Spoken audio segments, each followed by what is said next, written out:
Hello friends, আমি শুভম। 25শে ডিসেম্বরের বড় বাংলা সিনেমা প্রজাপতি 2 তার ট্রেলার বেরিয়ে গেছে সময় মতো। কারণ সোশ্যাল মিডিয়াতে দেবদা আগেই বলেছিল যে সোমবার বেরোবে, 2টোর সময় বেরোবে। কথা মতো ট্রেলার চলে এসেছে। কেমন হলো ট্রেলারটা সেটা নিয়ে কথা বলবো এই ভিডিওতে। দেখুন, ট্রেলার রিভিউতে আমি আসছি কেমন হলো ট্রেলারটা, কিন্তু তার আগে একটা জিনিস আপনাদেরকে বলে দিই। জানি আপনারা এই কথাটা শোনার পর আমাকে অন্যভাবে নিতে পারেন বা আমাকে গালাগালি দিতে পারেন, কিন্তু কথাটা সত্যি। সেটা হচ্ছে, এই ধরনের সিনেমা আমি যে খুব নতুন কিছু পাবো বা গল্পে নতুন কিছু থাকবে সেই আশা নিয়ে বা সেই মেন্টালিটি নিয়ে আমি সিনেমা হলে কিন্তু যাই না। কেন যাই না? কারণ এরকম ধরনের সিনেমা বাংলা ইন্ডাস্ট্রিতে গত 5-7 বছরে একবার নয় একাধিকবার বহুবার হয়ে গেছে। দেবদা নিজেই এরকম ধরনের কত সিনেমাতে কাজ করেছে নিজেই বলতে পারবে না। তো এই ধরনের সিনেমাতে আমি যে আলাদা কিছু গল্প পাবো, নতুন কিছু পাবো, সেইটা আশা রেখে যাওয়াটা ভুল। বরং এই সিনেমাগুলো আমি দেখতে যাই তিনটে জিনিসের জন্য, যেই তিনটে জিনিস ফ্যামিলি অডিয়েন্সের ভালো লাগে। কারণ এই সিনেমাগুলো ফ্যামিলি অডিয়েন্সকে ক্যাটার করার জন্য তৈরি। এই সিনেমাগুলো ফ্যামিলি অডিয়েন্সকে হলে আনতে পারে, একটা দর্শক আছে এই সিনেমার। এরকম ধরনের সিনেমা বক্স অফিস জেনারেট করতে পারে, একটা সার্টেন বক্স অফিস জেনারেট করতে পারে। তো এইরকম ধরনের সিনেমাতে কমেডি, ইমোশন, ড্রামা, এই তিনটে জিনিস ভালোভাবে যখনই জেল হয়েছে তখনই এই সিনেমাগুলো আমরা দেখেছি দর্শকের ভালো লাগবে। তো আমি সেই ভেবেই সিনেমাগুলো দেখতে যাই, বা এই সিনেমাটাও সেটাই ভেবে দেখতে যাব যে এই সিনেমার comedy, core emotion, drama, performance, এই জিনিসগুলো যেন খুব ভালো হয়। এবার ট্রেলার দেখে কি মনে হচ্ছে চলুন সেটা নিয়ে একটু কথা বলে নিই। প্রথমে যদি গল্প নিয়ে আলোচনা করি, খুব সিম্পল গল্প। ট্রেলারে গল্প মোটামুটি বোঝা যাচ্ছে। খালি ট্রেলারে কেন, এর আগেও এর গল্প আমরা মোটামুটি বুঝতে পেরে গেছিলাম যে পুরো সিনেমার গল্প কি হবে। এখানে দেবদা লন্ডনে থাকে, শেফ। তার ওয়াইফ মেবি মারা গেছে। সে তার ছোট বাচ্চাকে নিয়ে লন্ডনে একাই থাকে, সিঙ্গেল ফাদার বলতে পারেন। তার বাবা মা থাকে কলকাতায়। এবার দেবদার স্বপ্ন, সে অন্যের হোটেলে আর কাজ করবে না, সে নিজের একটা রেস্তোরাঁ খুলবে লন্ডনে।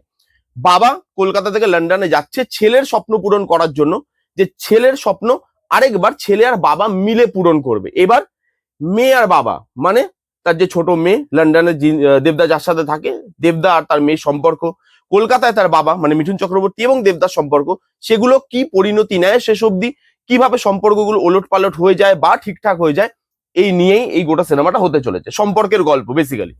এবার যদি এই ট্রেলারটার মধ্যে আসি, দেখুন ট্রেলারটা যে খুব খারাপ ট্রেলার হয়েছে সেটা বলতে পারবো না, নেগেটিভ দিক আছে, আমি আসছি পরবর্তীকালে, কিন্তু ট্রেলারটা ভালো হয়েছে। এই ট্রেলারের যেই জিনিসটা সব থেকে বেশি ভালো লেগেছে আমার, সেটা হচ্ছে মিঠুন চক্রবর্তী। তার কাঁধে পুরো ট্রেলারটা তিনি টেনে নিয়ে গেছেন। ইমোশনাল জায়গায় মিঠুন চক্রবর্তী জাস্ট আউটস্ট্যান্ডিং। প্রত্যেকটা মোমেন্ট, প্রত্যেকটা জায়গায় তাকে ভালো লাগছে দেখতে।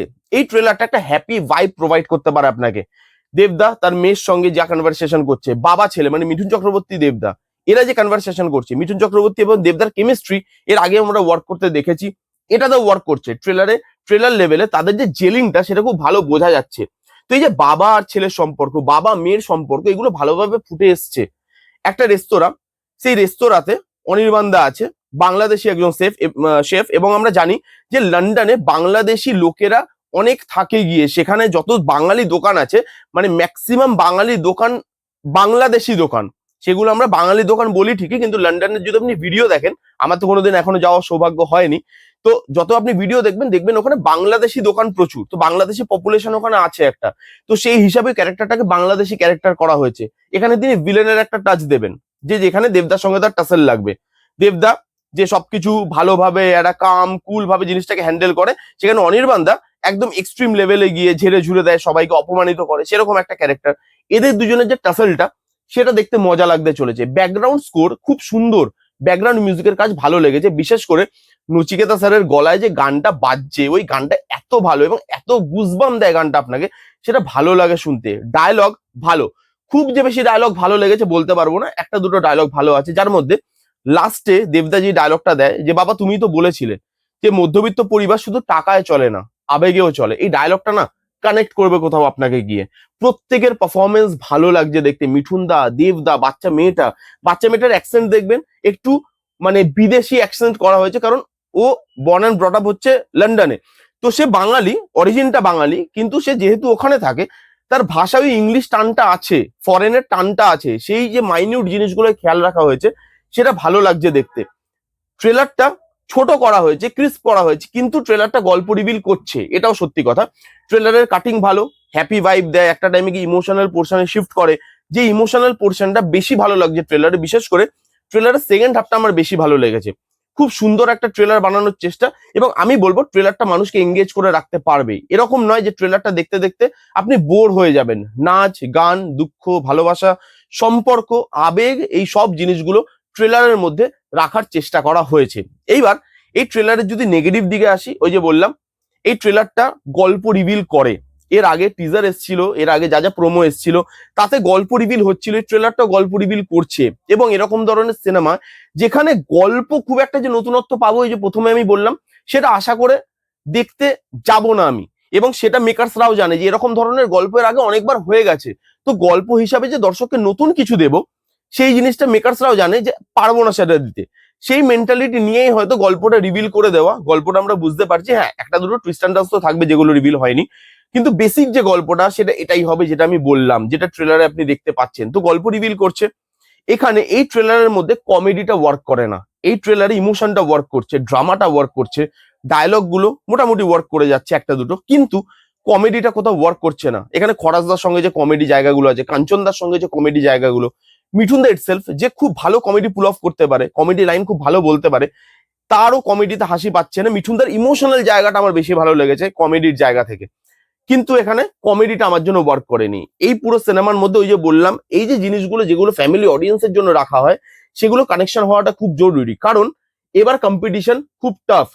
সঙ্গে আছে লৌহ গৌরঙ্গের নাম রে, যেটা এমন একটা ইস্যু নিয়ে কথা বলছে যেটা বাঙালি দর্শক বা ভারতীয় দর্শক যেটা জানার জন্য উৎসুক হয়ে বসে আছে। অলরেডি সিনেমাটা হাইপ তৈরি করে আছে, কারণ মহাপ্রভু শ্রী চৈতন্য তার অন্তর্ধান রহস্য সেই জিনিসটা নিয়ে কথা বলছে, যেটা আজও আমাদের কাছে অজানা। তো আমরা সেই জিনিসটা জানতে চাই। এত বড় একটা সিনেমা, এত বড় গ্র্যান্ডারে বানানো একটা সিনেমা, সৃজিত মুখার্জি আসছে এমন একটা ধরনের সাবজেক্ট নিয়ে, যেরকম ধরনের সাবজেক্টে সৃজিত মুখার্জি অলরেডি কাজ করে এসছে। তিনি জানেন এই ধরনের সাবজেক্ট কি করে পুল অফ করতে হয়। তার সঙ্গে ফ্যামিলি ড্রামা, যেটা রেগুলার একটা ফ্যামিলি ড্রামা, বিদেশে শুট করা, লুক অ্যান্ড ফিলটা ভালো, কিন্তু জিনিসটা রেগুলার, জিনিসটা এর আগে দর্শক দেখেছে। তো এই যে কম্পিটিশনটা সেটা কিন্তু টাফ হতে চলেছে যদি এই সিনেমার মধ্যে ইমোশন, ড্রামা, কমেডি এই জিনিসগুলো প্রপারলি ওয়ার্ক না করে, কম্বিনেশন গুলো বা কেমিস্ট্রি গুলো প্রপার ওয়ার্ক না করে, তাহলে কিন্তু এই সিনেমাটা কোথাও পিছিয়ে যাবে বলে আমার মনে হয়। কিন্তু ট্রেলার লেভেলে আপাতত জিনিসটা বেশ ভালো, বেশ প্রমিসিং। দেখা যাক 25 তারিখে কে জেতে কে হারে, সৃজিত দা, শুভদী, নাকি দেবদা আর অভিজিৎ দা। দেখা যাক কি হয়। চলুন, এই ছিল রিভিউ প্রজাপতি 2 এর। কারা কারা দেখেছেন ট্রেলারটা, আপনাদের কিরকম লেগেছে কমেন্ট করে জানান। যারা যারা দেখেননি জান গিয়ে দেখুন। কেমন লাগলো রিভিউটা জানাতে ভুলবেন না। ভালো লাগলে please give a Thums up, like করবেন, কমেন্ট করবেন, শেয়ার করবেন, চ্যানেলটাকে মাস্ট সাবস্ক্রাইব করবেন। দেখা হচ্ছে নেক্সট কোনো ভিডিওতে। ততক্ষণ bye bye, take care and be safe.